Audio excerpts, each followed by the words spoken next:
I want to talk to you about a disease, and that disease is judging others.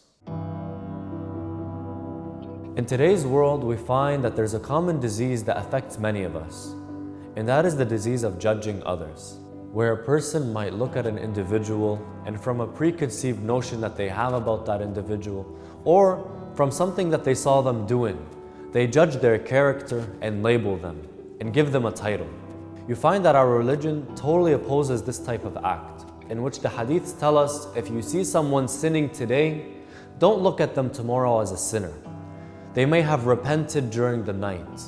In other words, give that person the benefit of the doubt. Give your brother the 70 excuses that they deserve. That maybe when they were doing that sin, they were doing that action, there was a reason that they were doing it.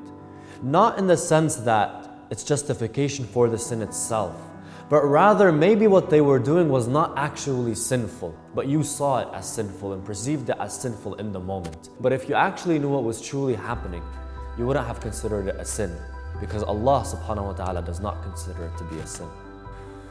In other words, my brothers and sisters, we don't know. We don't know what's actually going on.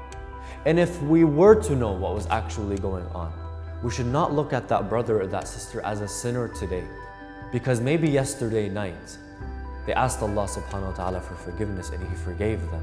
And by me pointing the finger, I myself am falling into sin and stepping further away from Allah subhanahu wa ta'ala while they step closer to Allah subhanahu wa ta'ala. Furthermore, you have some people in the society that not only judge others, they spread that judgment to everyone else in the community. And instead of hiding that person's sin that they may have repented from yesterday, they go around spreading it to everyone else in our community. And this itself is one of the biggest diseases of the community. Because just as the disease begins with one cell and spreads to all of the other cells of the body, killing the human being, this itself, my brothers and sisters, begins with one person and spreads to the entire community, destroying the community from within. Whereas Amir al-Mu'mineen alayhi salam, when he looks at such a situation, he says, if I saw a believing person committing a sin, I would have come to them and I would have covered them with my cloak so that other people would not see this person sinning. Look at us today. We see our brother committing a sin and he was actually committing a sin. Instead of going up to that person and enjoining good, forbidding evil, I go behind his back and I tell all of my friends that such and such a person that attends the mosque was committing this sin. Instead, if you see this person committing a sin, go to them, speak to them, be kind to them, forbid them from doing evil, give them advice, befriend that person. Instead of making that person your enemy and the enemy of everyone else in the community, make that person your friend and bring them to you. Imam Ali alayhi salam said, I will cover that person so others won't judge him. Not that I will take this person and exile him from the community.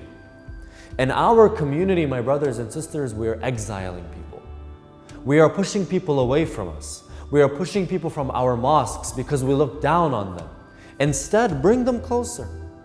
Bring them closer to us. Because if they're not going to learn religion from the mosque, where will they learn it from? Instead of pushing them away from the religion, let me bring them back to the religion.